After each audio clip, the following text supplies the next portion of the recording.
Gusti ayeuna sasi Sya'ban persiapan diri urang sadaya.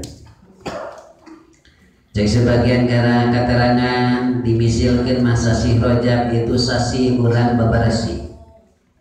Nyata urang babarasi diri. Lamun dina sasi Sya'ban teh urang ngahias diri kumang pirang-pirang nyata padamalan amal-amal anu sae. Mungguh pandangan agama nyata hukum syara.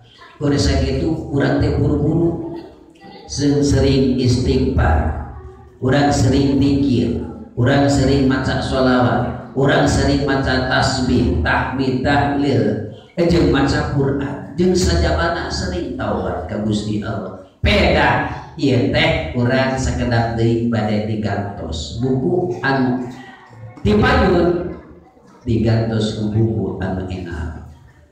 Lain teh